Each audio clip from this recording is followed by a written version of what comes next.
Well, that's it. We don't want to get sued. But welcome to the Jurassic Park episode. We are in full summer mode. We are realizing that we probably should have done Independence Day this week, given that that's the theme of the week. But we didn't. We took Summer Blockbuster to a different place, and we're not complaining. So, okay, welcome back to the VHS Club. I'm Katie. This is Nat, and we are here talking about Jurassic Park today. Okay, so we'll do Independence Day next year. Let's bank that one. Yeah, we'll bank it. And speaking of which, if you have been following along with us, and even if you have not, we have a shiny new movie list, the must-watch list, the epic, endless must-watch list. It doesn't even have all of the movies on it that are possible, but it has a lot of them. First draft. Yeah, first draft. So it is, the link to that is in the description on YouTube. If you're listening later on your favorite podcast player, it's also in the link to the description in the show notes. But it has our list. It has links over to the episodes if we've already done them and our potato rating of those movies. And then it also has a form. So you can add your movies in and why you love them and whether or not it's your favorite movie. We want to know. So we will keep that updated. And as we figure out more ways to make that cool or suggestions from you, we'll keep at it. But this is our first round. This is our first round of the movie list. So you're right. We'll add that to the end. That's on the list, but it's not until next year at this point. We've missed it. It's over. So belated Happy Canada Day and Happy July 4th to our listeners. Belated because we just holiday celebrated week. those. Yes. Belated summer holiday week. I hope everyone had an awesome and safe holiday week. It was low key here, which makes it fireworks better. In Canada, that's for sure. we had a very small amount of backyard fireworks, mostly just because it's been raining for what feels like 17 years. So everything was very wet. So we felt pretty safe about setting off some sparklers and some low key things. Oh, we should say hello to the live studio audience. If you're listening to this later, you could be in the live studio audience, but you've missed it. But don't worry, next time on most Thursdays, sometimes Wednesdays or Fridays, you can find us at 9 p.m. Eastern on YouTube. And we have Doc hanging out. We have Paul and we have Caleb hanging out. And this is, I know for a fact, Caleb's favorite movie. And Caleb has like the best possible Jurassic Park shirt that's like a Hawaiian print shirt. So it's like sort of deceiving. You're like, wow, badass shirt. And then you get closer and you're like, badass Jurassic Park shirt. It's got just like all of the little amazing nods in this movie. So I'm jealous, Caleb. I'm gonna need to get that shirt. Maybe also for Nat. Maybe for yes, everyone. definitely. We need shirts. Yeah, we need Hawaiian shirts. So welcome. That's a lot of banter. I wanted to tell you guys about the first time that Katie and I saw this movie.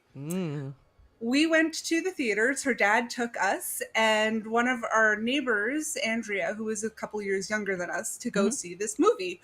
I think namely because he probably wanted to see it and it was just something to occupy us during the summer. Sure. So we went to go see the movie. And I remember at one point being like, this is really scary for us. Like, are we old enough to be watching this movie? It's actually pretty scary. And then I remember your dad had to take Andrea out of the theater because she was too scared to actually watch it. So he missed most of the movie. But your dad was awesome because he let us finish watching it. See, it's so funny. I'm old enough that I don't remember anything about that story, so I'm gonna call like shenanigans on it. Maybe it's a lie. Who knows? You may not It's know, so Natalie's. true. I'm sure it's probably It's true. a core memory because I'm like, oh no, like this is really scary. Are we old enough to be here? And then I'm like, well, Andrea isn't. Are we gonna Like, miss the end of the movie? I'm like, now I'm terrified and I'm in because my adrenaline is high. you know what's really funny about it, and maybe it's just like rewatching it now. So, full disclosure, I watched Wayne's World rather than rewatching this movie. No regrets, no regrets. Wayne's World's on the list. But I did rewatch this one really recently, which is why I watched Wayne's World instead. And I offered it up as like a fun family movie for both my kids, Yeah. who are 11 and 8. And my 11-year-old would not watch it because it was quote unquote too scary. But my 8-year-old was like all in. So so we rewatched it with her, It's so sweet. and I prefaced it by saying this movie can potentially be scary, but I want you to know that none of the dinosaurs are real and the kids don't die. And she was like, okay, she was in. Like She's was all fearless though. She's like, yeah, that's fine. she was like, that's fine. And weirdly, like that was enough that's all she needed. And like she maybe it was like on the verge of being scary, but she really enjoyed it and we got all the way through it. And I mean, granted, like obviously it's not scary now. It hits different in the theaters. It hits different, obviously, like in the 90s, the first time, like you don't know who's going to live or die. But what I thought was really interesting in reading through some of the fun facts of this movie, of which there are many, but one of them is that, so as I'm sure everyone knows, I'm sure everyone watching or listening has seen this movie, I would hope. If not, Or close the this franchise because they're basically all the same. It's just the same stupid mistake happens every time. Spoilers. Go somewhere else because we're gonna give spoilers. But what's cool about this movie is that it's directed by Steven Spielberg. It could have been a number of other directors, fun fact, but it ended up being Spielberg, and he had just come off of like huge success with Jaws and a few other just like epic movies. But like Jaws, where in that movie the shark actually only appears in like some very tiny fraction of the movie. Like it's all of the suspense around the fear of Jaws of the shark that was what makes it scary. Similar in this movie. So this movie has like all of these, what I would imagine were just insanely expensive CGI and animatronics and robotics to make all of these dinosaurs come to life. This is kind of the dawning of CGI. The dawning of CGI, yeah. But the dinosaurs themselves are only in the movie for 15 minutes. A total of 15 minutes of dinosaur footage, friends. And yet it manages to be like the dinosaur movie that made everyone want to be a paleontologist and everyone want to like know everything about it. Like the T-Rex had a whole safety team because every time she got wet, there was problems. And it's like, but the T-Rex is in a pouring rain scene for its biggest part in the movie. Yeah. So, oh my goodness. Well, some amazing comments. Let's pull some of these in because it's awesome. Yes. So Caleb says, I need to make these bigger, but Caleb says it was a really suspenseful movie, which I feel like translates to scary for young kids. Yeah, absolutely. Yeah, I think course. it really did an amazing job of building suspense, and maybe it was just being with us that it made it less scary. To Katie was not scared watching this when she was a kid. We weren't scared. We were like, Andrea was scared. I was fine. Katie and I were like, dinosaurs, yes. Yeah. So yeah, that was more of our vibe. Actually, before we jump into the plot, I'm gonna steal a moment since we're telling childhood stories. So there is a lot of Americans in the live studio audience and probably listening as well. So you won't remember this, but appreciate this from our perspective. So Nat, here we're showing on screen these like very Canadian iconic hardcover dinosaur fact books available in French and English that were actually sold at the gas stations in Canada. You had to collect them all, and it looks like I was trying to figure out how many there were in total. This image is showing 8, so there's at least 8 of these. But my younger brother, who's about 6-ish years younger than me, five and a bit younger than me, was desperate to collect all of them and absolutely wanted to be a paleontologist, and still has all of these books today. And this was like foundational for him. But I just like, why don't gas stations sell books anymore. Like, what a 'Cause genius idea. People don't go into gas stations anymore. They're just at the pump and they tap their card. I would go into the gas station to buy a book. They also sold collectible cups every year, like every single year. Not every year. I shouldn't say that. There was the Canadian Tire cups. Yeah, there were the Canadian Tire cups. Every 4 years, they had the Canadian Olympic, like actual glasses, like real glasses that we would collect from the gas station as well. We didn't have a ton of money, friends. Gas station. No, it was kind of like, I mean, to hearken it to like a term like from before our time, but it was basically like food stamp kind of stuff, like where you get like little like bonus points and you can cash in your little tickets and get like these collectible cups. And it was at a couple of places, gas stations, Canadian Tire, which is kind of like a Lowe's. It's like a department-y. I guess it's not really a department store, more of like a, You guys have Lowe's in the States? Home improvement store. We do. Yes. Yeah. So it's kind of like that. Okay. So that was my thing that I needed to look up. So we can go back and read. Do you know why Spielberg really ended up doing this movie? Because he used to work on the TV show ER. Mm-hmm. He did. Which was written, and the executive producer was Michael Crichton, who's the author of the Jurassic Park books. Yeah. And he heard about this on set from Michael Crichton, and he was like, "We need to make this into a movie." Isn't that fun? Crazy. And there was I'm like, Spielberg did ER? Yeah, I know. Wait. Spielberg did everything. Spielberg, I know people like love or hate Spielberg and they're like, oh, he's so like kind of cliched these days looking back. But man, just an incredible director. But it was funny reading through some of the fun facts that you sent over, and some of the ones I was finding on my own was that like, so you're right, like absolutely that happened. But then there was also a bidding war for the movie rights to this book because it was a popular book. Obviously, it was like very. How infuriating must that have been for Spielberg when he was like, "This is brilliant, let's do it," and then there's a bidding war that he might get outbid to do the movie. Yeah, he must have been pissed. So it could have almost been right. So get ready for these updates. It could have almost been Tim Burton, which would have been a different movie, friends. Would have been a really different vibe. Or our friend James Cameron, which again would have been a really different movie. And apparently James Cameron said that had he pulled this like had he gotten the rights and would have been the director of this film, he would have made it Aliens but with dinosaurs. And I was like, I would watch that. I would. I don't think it would be as good. Do you think there's going to be dinosaurs in Avatar? I don't know. I have not. Off topic. Off topic. I am not an Avatar fan, so I have not watched the new Avatar. I'm sorry, friends. Caleb says the Tim Burton version of this movie would have been wild. It absolutely would have been. I feel like Tim Burton is the kind of director that should just remake movies like in his own style. It should be like, well, we now have Jurassic Park, so let's make Tim Burton's Jurassic Park, and everyone would pay to see it. Like same with Wes Anderson. Wes Anderson could be like Wes Anderson's Jurassic Park. That would be hysterical. I would love to see Wes Anderson's Jurassic Park. Oh my gosh. So well, we should premise of the movie. Yeah, we should talk about the movie for the like half a person that has not seen this. We shame you, half a person. But here we go. So scene opens, a goat is being lifted into this giant cement/metal cage. There's an Australian guy. Is he Australian? South African? I can't remember the accent at the moment. But regardless, I'm judging he's screaming. So the feeding goes wrong of whatever they're feeding. And we hear terrible noises. A guy gets caught and he's being pulled in by some giant claws.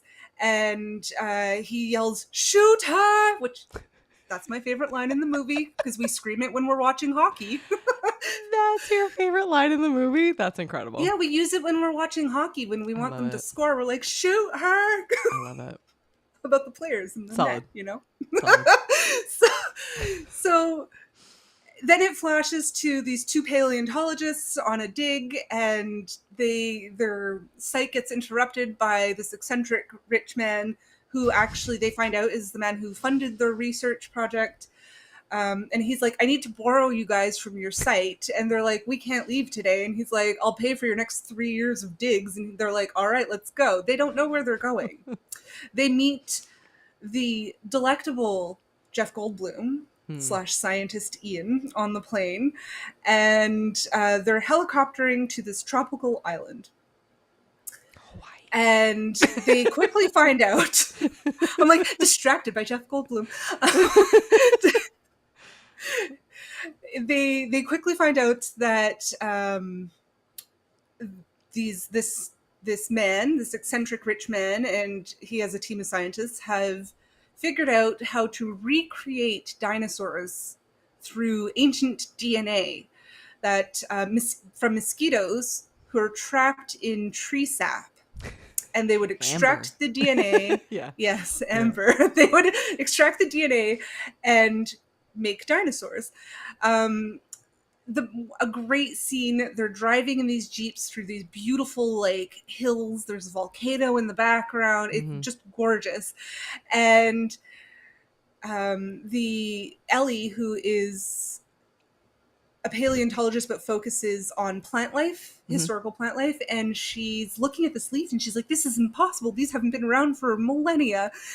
And her counterpart, Dr. Grant, is like, and he turns her head to look to look away from the leaf.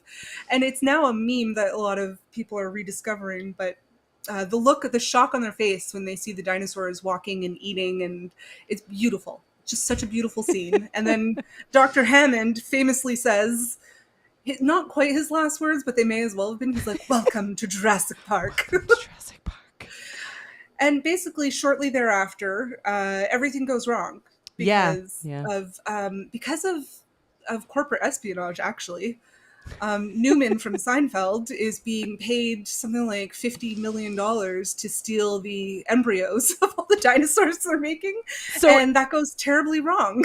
It goes terribly wrong. And this is like one of my favorite facts that I found was that so there's like a line in the movie where Hammond, who is the like picture Walt Disney but evil, he's like the super evil. I know some people think Walt Disney's evil, but like even more evil Walt Disney. That's Hammond, who has created this park. And he says like at one point that he is like spared no expense, right? He's like, he's got just spoodles of money. He spared no expense. But the one thing he did wrong was he was like, except for this guy, I just didn't pay him enough. So he becomes the guy, like he's like the one guy that's like the IT guy. Well, he's the IT guy, and they like, but... and they just like didn't offer him like anywhere near what he thinks he's worth. But like that, like out of all the like I quote unquote I spared no expense, they're like, except we just paid this guy terribly, so he's like clearly going to screw us over. But we're fine with that. $50 million. We're fine with that. But yeah, it was absolutely incredible. And then I do also love that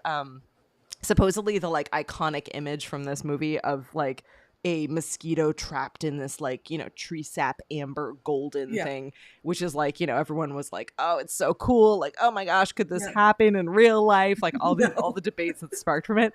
And apparently the kind of mosquito that they used for like the prop for this movie is a kind of mosquito that does not suck blood. So like it's not called an elephant mosquito. Yeah, it's like not they use possible. It 'cause it's so big, right? And it's like we think everything in the past was really big. Yeah, it was a giant mosquito that didn't have dinosaur blood in it. No So none of this is possible. But that's Super it. That's fun. the reason why none of it's possible. Not all of the rest of the stuff. Just that one fact. Just the one fact. I love how Spielberg at one point while filming, they're creating the animatronics for the raptors, and he's like, I want them to be 10 feet tall. And paleontologists were like, no, they're not 10 feet tall. And then as the movie's filming, there was a dig where they found raptors that were over 10 feet tall, and he's like, they're gonna be 10 feet tall. I told you. I do love, so the author Michael Crichton, he did a lot of research, when he wrote these books, and he had said in the books and gave the explanation why that dinosaurs actually had feathers, which Dr. Grant continuously brings up at the beginning of the movie, and everybody's like, they're not birds, what, it's like a giant turkey? And he's like, yeah, it is. Raptors are giant turkeys, guys. But it's true though. So which of the dinosaurs, and you probably are better at pronouncing all of their names than I am, but which of the dinosaurs in the 15 minutes of dinosaur footage are the scariest? Which is the scariest dinosaur to you now? Raptors.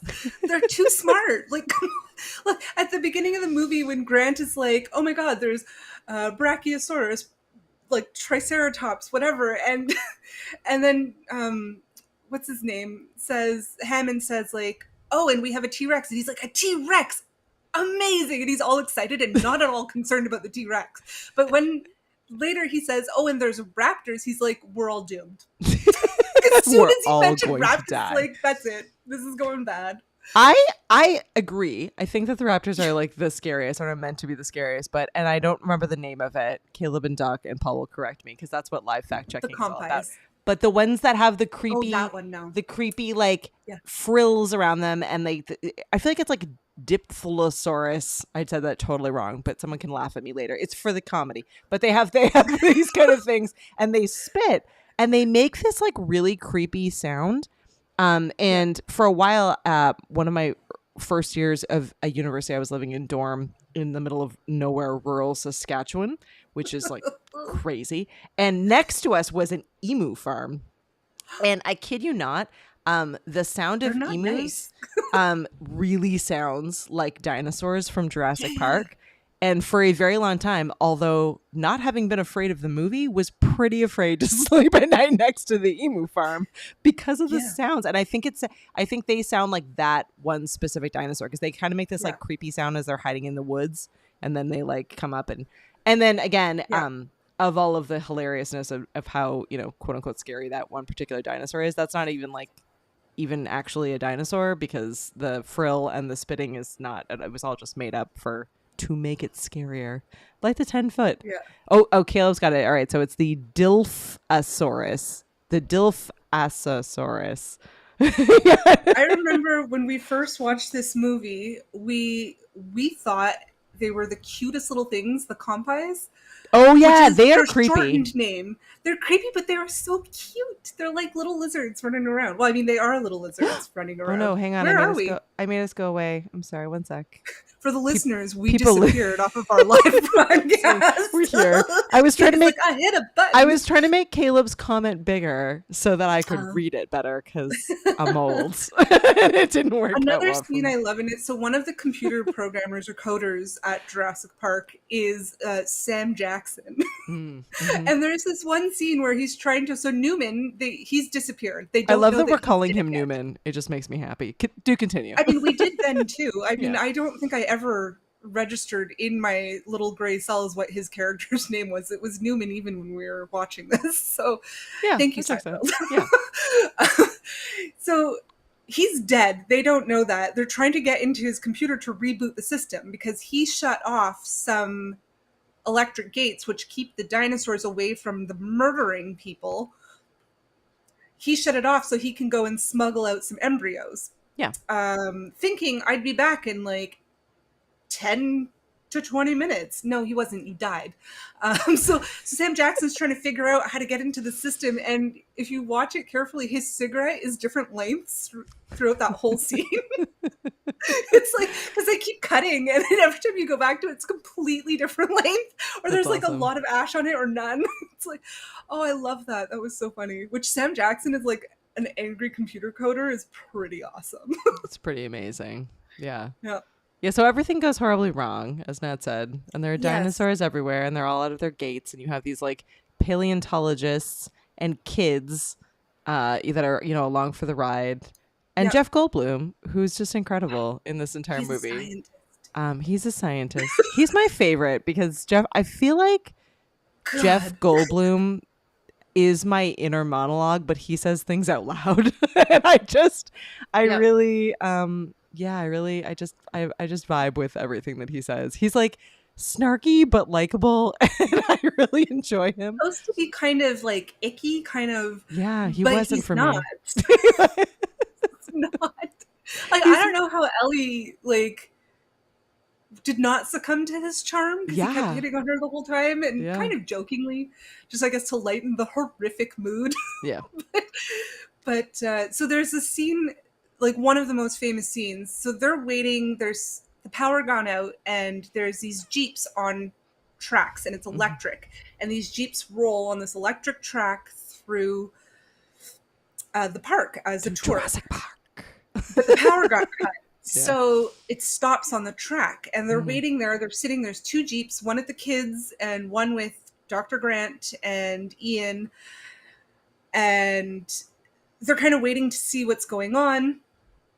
And then you hear this sort of like, amongst the thunder and the pounding rain, you hear like a bit of a thump, like thump, thump. And you see this little plastic cup with water in it, and you see these ripples in it. It still gets my adrenaline pumping right away. I'm like, oh my God. Of course, it's the T-Rex, which then attacks the kids in the car because, of course, they didn't listen to Dr. Grant saying, because he had previously was talking about if you see a T-Rex, they're apparently blind, and if you don't move, they can't see you. So the poor girl is freaking out because she hears something. She turns on a flashlight, which immediately gets the T-Rex's attention, and things go very south very quickly from there. Yeah. But Jeff Goldblum, Dr. Ian, goes out. He takes a flare.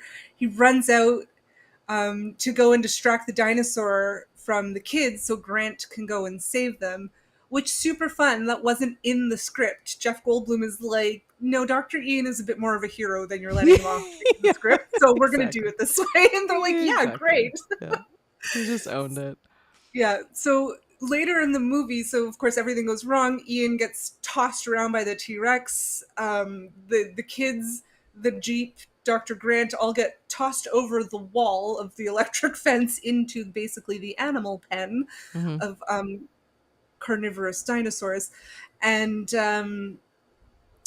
yeah, so we don't really know what happens to Ian until later. Ellie comes and she finds him. They rescue him. And this is quite a bit later in the movie, and he's sitting in the back of another Jeep, one that drives on its own, not on a track, and he hears that thumping again, and he gives this look of like, oh no, here we go again. Like, but Ellie and the guy with the accent from the beginning, the animal wrangler, like totally don't know that like the storm that's about to hit. He's like, you better start the Jeep right now. Like, we need to leave. Oh, one thing though in that scene, the Jeep is driving away, and I know they had mentioned how fast the dinosaurs go at the beginning of the movie, but I couldn't remember how fast the dinosaur ran, because they did show how fast the Jeep was going. Yeah. Because at one point, like, the Jeep is driving away, and it looks like the dinosaur is going to get them, but then it just, like, sort of slows down and then turns off and goes somewhere else. I'm like, what, she just gave up? Like, I did love that we all learned, like, how to deal with dinosaurs and dinosaur facts from this movie, whether or not they were accurate. You're like, well, it's okay, guys, because if a T-Rex ever gets reborn and we have these things again, that, you know, we just gotta stand really still and don't make a sound, and it'll be fine because they can't see correctly, so it's gonna be okay. And it was like, it's just, I don't know, the wonder of like bringing these creatures to life and really like inspiring an entire generation, and I mean, and beyond. I mean, there are obviously a ton of sequels following this initial movie, but it's kind of cool to like be that powerful as a director, that like he really like made a ton of kids just fall in love with dinosaurs, which is just kind of inspiring to see. I love Paul has a great comment, which I think is fantastic as well. He says that Dr. Grant, who was played by Sam Neill, didn't like kids and spent most of the movie with kids. Yeah, that was funny. It was a great, like, and he's such a fantastic actor in that as well, because it that would have been a really difficult role to play, right? He's there with these two like kid actors who are supposed to be like, you know, scared and terrified, and don't worry, they don't die, but scared and terrified throughout the entire movie.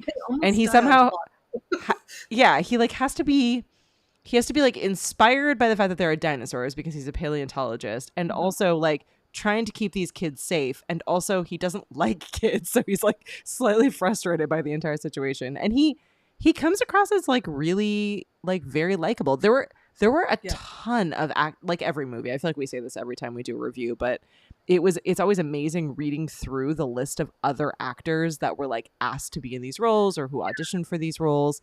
And you know, I just think Sam Neill kind of came out of nowhere. He had done movies before this, but nothing compared to the size and scope of this. And I mean, like Harrison Ford was up for this role. Like there were a bunch of like pretty iconic big name actors who could have done this. British? I feel like he wasn't. I think he's from New Zealand. It was either New Zealand or Australia, because they said that he's from New Zealand. There we go. I was right. Yes. they asked him to play an American accent, and he played an American accent, and they were like, "Oh, I don't like that." So then he went back to doing just his like New Zealand accent, and they were like, "Nah, no good." And so they're like, "Can you do halfway between?" So what you hear in this movie Can is, you do a Canadian accent? yeah, what you hear in this movie is a solid Canadian accent. No, it's supposed to be like halfway not between. really British and not really American. Yeah. In the middle. Which I think I like. It's funny because it didn't. I don't know. It didn't. He had an Yeah, it accent wasn't. at all. Yeah, it wasn't like distracting. I think he did a really nice job of No. it.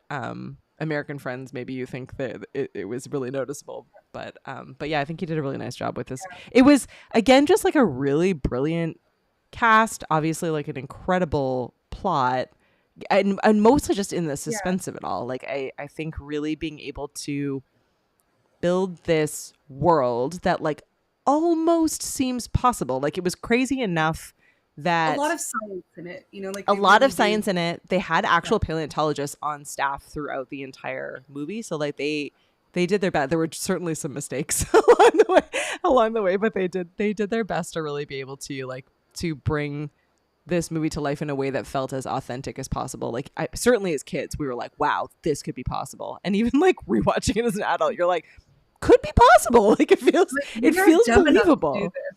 Yeah, it feels stupid, Humans are but it dumb feels enough to do this. Yeah. Like, especially with recent pop culture events. No, definitely it's possible. You're like, oh yeah, mosquitoes could have absolutely been trapped in They'll figure it out.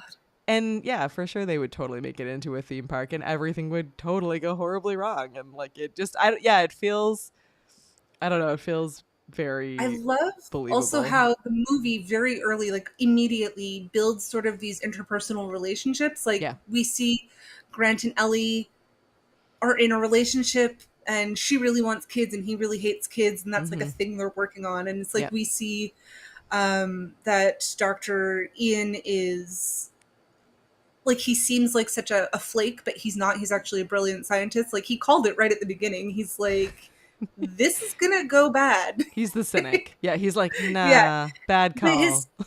But he was right for scientific reasons. With the idealist line, it always finds a way. Yep, you have. I mean, even in Hammond, like you have someone who, like, sure, fine, like we make fun of him as being like a little bit crazy, but he really is like he's eccentric, right? He's got this like beautiful vision, and like he's like so in it and so idealistic that he just can't see how it could possibly go wrong. And then you have like everyone along the way that is just like, there's all these points where it clearly is going to go wrong, but he was so trusting in the entire concept of it that he had his grandkids like come out as, like, to do this initial kickoff and like didn't even go with them, which is like either like completely if Newman crazy. Didn't screw up, nobody would have been killed like that day. Yeah. I know. Yeah. You're like, would it have still gone wrong? Yeah. I think I feel like that premise still would have gone wrong at some point or another, because like even if it wasn't the people that screwed it up, which it absolutely would always be the people that screwed it up, but even if it wasn't, like there would be like something would fail, like there would be like like a battery on a timer that like caused a gate to open, or like it's like the rust so it's got all in super and, high tech, right? And they have to reboot the system because the phone lines are down, and the only way to do it is to reboot it, but it's going to cause damage to the system. Anyways, they decide to reboot it, but to finish rebooting, it's not just like turn it on and off again. They have to go all the way across the island to flip another switch or what. I'm like, who was on the planning committee for that? Oh, have you ever been on a planning committee, Nat? That's terrible. How it goes. That's how it goes. Oh, is that it was that one person who always just likes to ask the dumb question because she likes the sound of her own voice, or he, or they, whatever. Yeah. Oh, but really, it's like, so Sam Jackson convinces them to like reboot the system, and they're like, we don't have a choice. We have to do it. It's our best option because we know everything's going wrong. The carnivores are mixed with the herbivores now. Everything's going bad. Grant and the kids are missing. And then they're like, after they flip the switches, he's like, oh, by the way, we need to go all the way across the compound to flip more switches. I'm like, It's like, guys, good job. I have some like, more for you. Yeah. oh, all the information. I wanted to say, give a shout out to the actor D.B. Wong, who played one of the geneticists at the An beginning evil of the movie. geneticist. Yeah. I'm like, this was it. This was his origin story as an actor, because he is the evil scientist in He everything. really is. I'm Yeah. like, he seems like such a lovely person, but he's always the evil scientist. And I love he keeps coming back for most of these movies because Yep. it's a big franchise. But yeah, good for him Good for for him. rolling Yeah. with the evil scientist vibe for the rest of his life. Oh, the poor man. Like, somebody like cast him in a rom-com or something just to cleanse his palate. It's like, did you know I used to work at Jurassic Park? Oh, Oh, pick up lines from B-level characters in franchise movies. I Yeah. do love part of, so in the original in the first T-Rex attack, how like how the lawyer immediately runs away because he's smarmy. Obviously he's a lawyer, which, Yeah. you know, we're stereotyping, of course. But then We're when sorry, lawyer friends. We're so sorry. when Ian and Grant and the kids are all trying to escape from the T-Rex, it's like the T-Rex like accidentally notices the lawyer cowering on the shitter, you know, cowering in the bathroom, and then eats him, and it's like, comic relief in a stressful Yeah. moment. Yeah, Like, exactly. why is You're it like, always funny? that's fine. Like, as long as the main The lawyer, characters are okay, obviously. that's totally fine. Yeah. Like, but I know yeah, it's funny because obviously I like my memory is not good enough to remember back exactly like what I thought would happen in any of those really suspenseful scenes, but I feel like there's a level of reassurance, at least in a Spielberg movie, that you're like, well, like he's gonna probably in this kind of movie kill off a few characters, but it's not really likely to be the main characters. Like he's not the kind of never the director kid that and never the dog, for sure. yeah. So it's so it's like I feel like adding that level right from the very beginning of this kind of like comic relief, like this guy's gone so that we can like see a dinosaur eat someone. It like made me feel a little bit better suspense wise later in the movie, where like the T-Rex is like pushing vehicles closer to like the edge of cliffs, or like crazy things are happening. It's I do also love, and I noticed this when I was rewatching it, that after the whole stressful thing, like the kids are finally saved and Grant gets them up in a tree to sleep at night, which was also a really great scene in the book. If you read the Michael Crichton book, like, phenomenal book, by the way. And I also love that scene too. But when they wake up, it's like, daybreak, and they see all the herbivores sort of walking around and eating and being all gentle. And you could see there's still like that awe of the beauty of it that the kids have in their faces. And it kind of gives a lot of relief to that moment too, which I thought was really well done. That was good timing. He's good at placing his scenes. He is, and supposedly pretty hard for the actors, because this movie is like a really, again, it's kind of at the forefront of the introduction of CGI and trying to blend that into movies. So you have like all like the T-Rex and the Stegosaurus and a couple of the other dinosaurs that they interact with are all like robots, basically, like elaborate animatronics. But a lot of those like dinosaur scenes of like the herbivores, or like when they're in the background, that's all CGI. And so the actors, like, this would have been a really difficult for the actors to play, and I think they had a really hard time with doing it, because they had to go back and forth between interacting with like actual physical things in front of them versus like stare at this green screen in awe of the dinosaurs. They were like, okay, but I don't see any dinosaurs. It would have been like really tricky to like, especially now now I mean, like, now any it's more normal I guess, quote unquote, to think through that. But at the time it would have been like really difficult to kind of get into that mindset. This was a really kind of new concept for everyone to do. So I think they did it really well to mix that together. They really, really did. Apparently at the end of, like, at the wrap of filming, Spielberg gifted the main cast a raptor each. So they got to take home a raptor, It's incredible. which I'm like, that would be pretty cool. Could you imagine?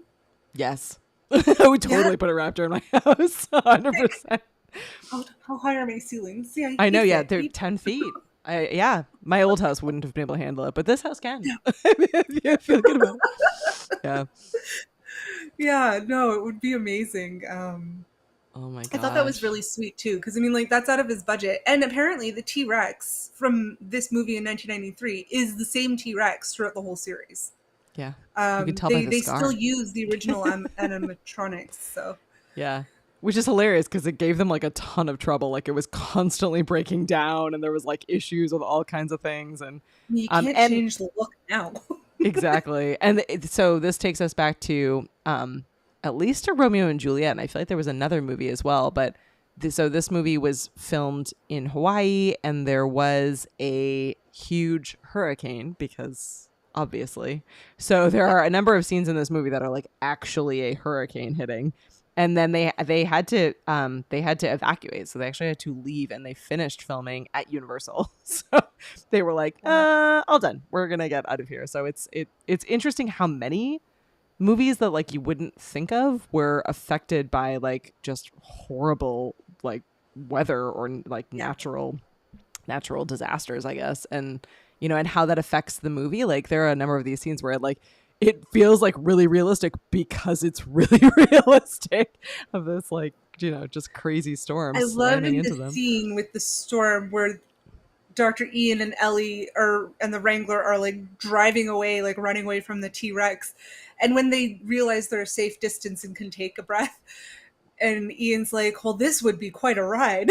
I'm like, but it is at Universal. Like, I mean, it just worked out really well. And I wonder if they had the thought, at least in the back of their mind, like, yeah, this is how this is gonna go. Like, this is gonna be a huge Disney attraction still to this day. Like, it's like, I wonder if they thought of the legacy of it while they were doing it. Yeah, I mean, it must have been spectacular. So it's interesting because it was absolutely the highest grossing movie ever at the time. It's still like very, very high up there. It had a budget of $63 million and it grossed $913 million at the box office. And after the re-release became the first film to top $1 billion and the first to top 500 million at the international box office. So this was like no small movie. And at the time, the only movie that took it out what came a few years later and was Titanic in 1997. But then obviously then they re-released Jurassic Park and then they added, all of the sequels and are still making, sequels and versions of Jurassic Park. So it's pretty incredible. And yeah, I mean, like there were so many things that came out of this as well. Like for being like a fairly scary movie, like this was definitely marketed as a like family movie or marketed towards kind of like the tween teen crowd because there were like certainly dinosaur everything and there was there were rides and video games and all books like we had in addition to the books but Sega. Yeah, right. Yeah. I still have this. I have Katie's old Sega Genesis with all of the old games, and this was one that we loved. Yeah. My favorite's still Addams Family of the Sega Genesis games. I'm going to have to dust her off. Yeah. Addams Family was really solid. That was a solid one. But yeah, no, I really, I think it's a really absolutely iconic movie. It holds up. Like there's nothing about the movie that I found aged other than at one point I was like, oh my god, when the kids were in the other Jeep, I'm like, I wish they had cell phones so Grant could just call them and be like, don't move. But I'm like, but would there be reception there? Doesn't look like a place that has really good cell reception. That's true. Yeah, no, I didn't even think about cell phones, but I was just like I did. Yeah, it really like it holds up all the way through. And it still is like every bit as suspense, maybe not as scary rewatching it, but certainly like holds that level of suspense and has like all of those like jump scare moments that you just like are swept up in if you're if you're swept up in the movie, and you can't not be. Like there's a magic to it, and it is really impressive. Like I guess it just speaks to the quality of the filmmaking, that even though it was like still really early days for CGI and animatronics, like it doesn't look like campy and cheesy compared to how, well, like it absolutely could have. Like there's, and like, Yeah. and Spielberg I think is just really phenomenal at that. Like that speaks to just him as a director, because I think almost all of his movies, like even, you know, Jaws still holds up. Like they're, you know, Goonies. he has, yeah, Goonies. Yeah, did you see? So there was the fun fact. I don't know if, I can't remember if it was in the article you sent me or if it was one I read on my own. But yeah, you know this one. So the comparison between the Goonies costuming and the costumes in Jurassic Park, I just thought was really fun. So Chonk in The Goonies, which is a Spielberg movie, and Newman in this movie had the same costume person. So their outfits mirror each other and are very similar. Yeah. And I thought that was so cute. I was like, absolutely amazing. So Chonk is really nice, and he would never have done corporate espionage.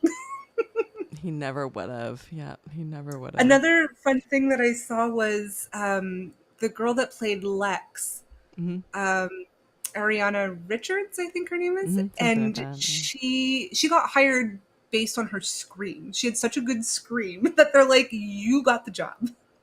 I mean, and I thought that was pretty good. That was like basically the role. It's not like there was a ton of other. I mean, certainly she's got dialogue throughout the movie, but I think in general, like. Yeah, I mean, she was very good. The kids were fantastic. The kids were fantastic in it. There's again, like, there's I don't know. Yeah, they did like a really great in like capturing the magic and the innocence of it, as well as like obviously being great conduits for how scary and suspenseful it was. But yeah, they did a really nice job with it. It was a really fun movie from start to finish. I mean, we keep saying the word scary, but like it's not a horror movie, guys. It's about dinosaurs, which I mean would be scary. I would not want to see a T-Rex walk by while I'm sipping my morning coffee. It wouldn't go well for me. But yeah, it's not actually a scary movie. I mean, it was enough that like Katie's dad took us to see it. I think that he probably had a moment where he's like, this was probably not a great idea. Yeah, sometimes I question that, because my younger brother, his first movie that he ever saw in the theater was Home Alone. And Home Alone came out in 1990, right? And he was born in 88, so he was like legit like 2 at Home Alone, which feels like a weird choice. And he loves that movie. I mean, he still loves it. So like maybe it's fine. But yeah, every now and then I'm kind of like, there are like lots of things. And rewatching Goonies, so I let the kids start watching Goonies, and I got about like 10 minutes into it. I was like, yeah, I really just didn't remember any of this stuff. Maybe we'll watch this at another time. So I mean, but it is a kids movie, and yeah, there are some adult themes. And I have to say, rewatching Goonies, my brother ruined it for me with One-Eyed Willie, because One-Eyed Willie is the pirate. They're trying to track down his treasure because they found One-Eyed Willie, and my brother couldn't watch the whole movie through because he kept laughing that I love this movie about One-Eyed Willie, and I'm like, shut up, Andrew. It's not even that. It like the first like 10 minutes of the Goonies, we'll cover the Goonies, so this is inappropriate to be talking about, but the first 10 minutes of the Goonies has like a ton of like, they're talking about like drugs, and there's like a bunch of sexual innuendos, and there's like it's I like mean, there was in this too. That's true. I feel like they were less. Jeff Goldblum being all cut up from the T-Rex have to like not just sit in a chair, but lounge on a table with his shirt with only the bottom button open. I mean, he did, but he did. Like, talk about hypersexualizing the movie like for no reason other than it was Jeff Goldblum.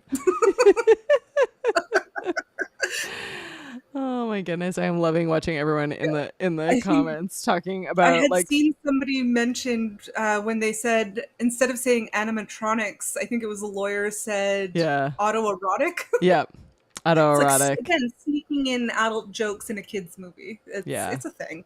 Yep, absolutely. Oh my goodness. All right. Well, we're almost at the end of the episode. So everyone in the live chat needs to drop in how many potatoes they think this movie is. And if it's less than 5, you are all monsters. So You're wrong. choose wisely. You're wrong. You are Nobody's wrong. Everybody can have their own potato rating. Everyone can have their own level of potato It's feelings. emotional. But again, less than 5, and you're not allowed to listen to this podcast anymore because you've made bad decisions. Oh my goodness. And if you are listening or watching later, definitely send us an email. You can email us at the VHS Club pod@gmail.com, or you can swing over to YouTube and watch through the video and leave us a comment and let us know what you loved about this movie, or whether or not it's your favorite movie, or what your potato rating is for this one. And we have our fancy new list, so definitely drop all of those reviews in. 5 all day from Doc, 5 from Paul. I didn't even ask Nat beforehand, so I just it's obviously 5 potatoes. Count them up here. Christian Slater would definitely rate this. It's so funny. It's like I feel sometimes there was like I feel like everyone has this member of their family, but my cousin used to make, he had like a handheld video camera, like a fancy expensive one, and we were all in awe of him, and he would make all these like amazing movies, mostly remakes in his mind of Bruce Lee movies. And I'm like, I feel like Christian Slater should just do like his own version of all of these movies, and it would be an amazing show that I would watch. Like, Christian Slater does Jurassic Park. Yeah. Christian Slater does Romeo and Juliet. He could just be in all of these movies, just even by himself. It would be fine. I would watch all of it. Yeah, plays all the characters. I would just watch him play all of the characters. But so Doc was Doc was saying that the Jeff Goldblum nearly shirtless scenes for the moms. I'm like, yeah. Doc, it was for everybody, Doc. Still for the I'm moms. like, you ask any woman born and man, say like 35 and older, and they'd be like, yeah, Jeff Goldblum's hot. I remember having this conversation with some younger colleagues, and they're like, I don't understand, like, why do people think Jeff Goldblum's hot? And I was like, have you not seen Jurassic Park? And they're like, no. Like, they were born after it came out. I'm like, go watch Jurassic Park. You'll get it. Like, I feel like does everybody think he's hot? Yes. Jeff Goldblum would save you from the dinosaurs. That's like his role in life. It's just save and then give you a quippy, sarcastic comment. Yeah. See, Jeff Goldblum never would have let it happen. So like, if he was there, like when things were being decided about Jurassic Park, he would have been like, no, we're not gonna do that.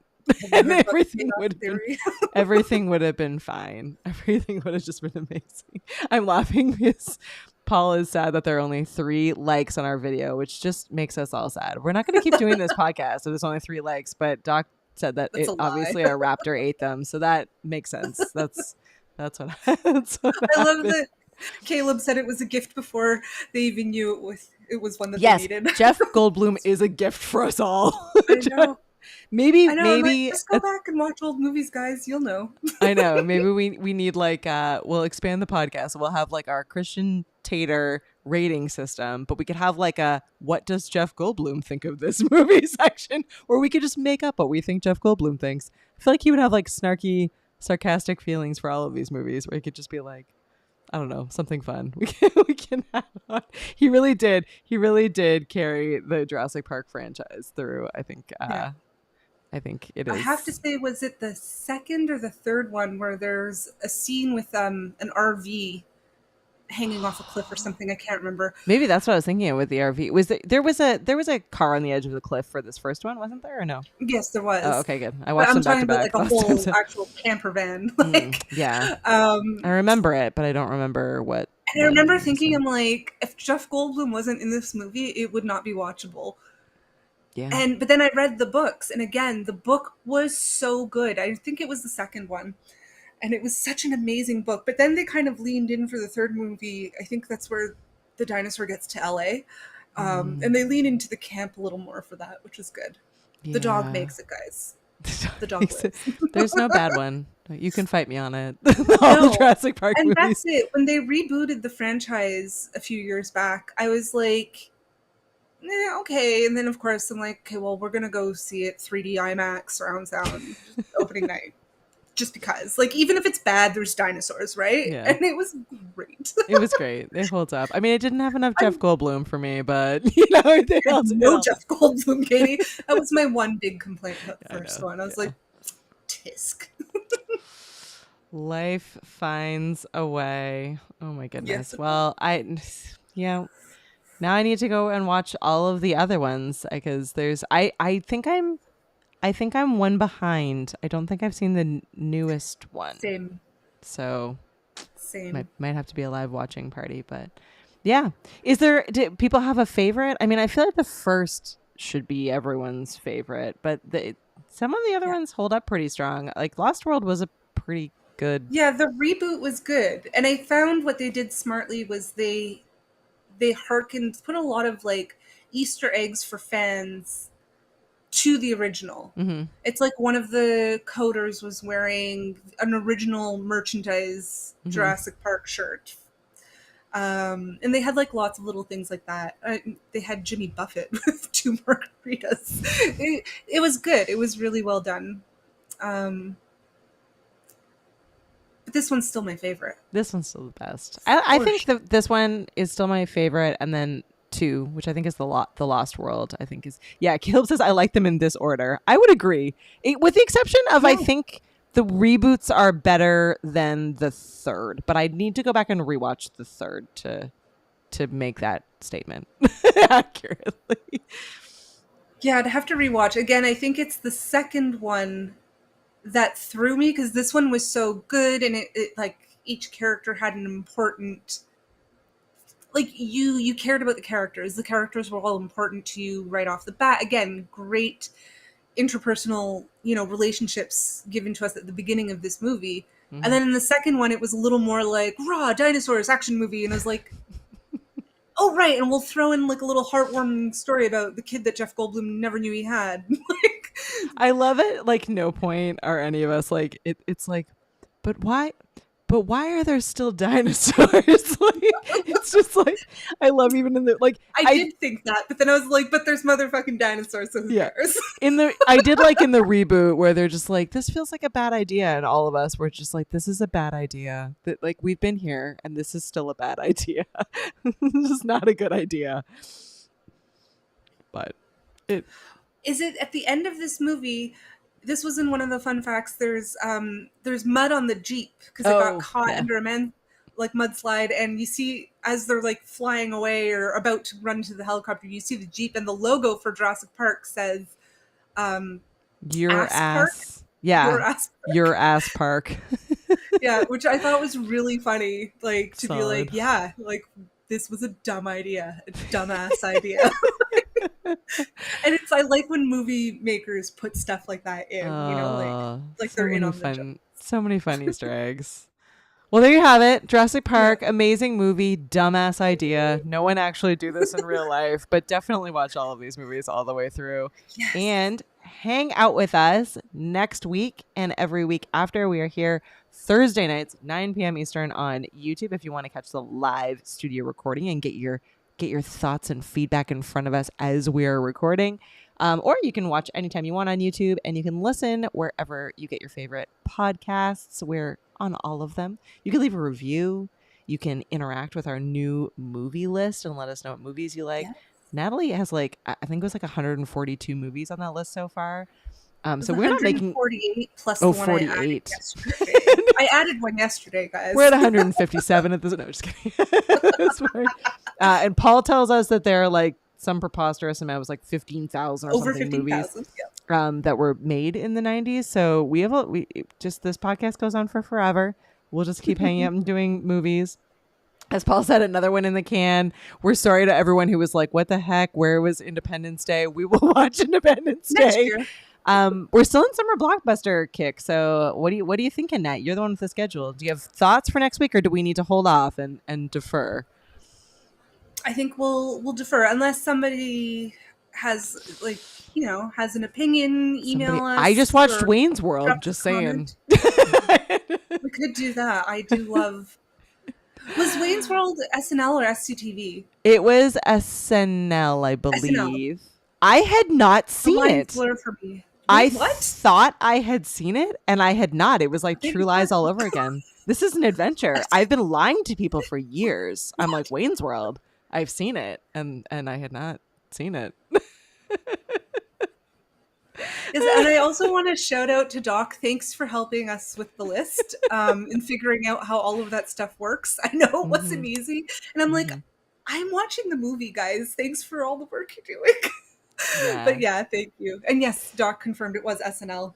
Oh, it was SNL. Yeah. So maybe Wayne's World, maybe something else. If people suggest, we'll go through the list. We'll review our list. It needs to be Nat's on a kick. It needs to be a summer blockbuster. So we'll have to check. So maybe Wayne's World doesn't qualify. We'll have to see. We might be close enough. We could still do Independence Day, a week off because we're Canadian. Who knows? Who knows what's possible? Anything's possible. Yeah, we'll figure it out. Yeah, Wayne's World party time. Party on. Oh well, thanks for hanging out. We'll see you next time.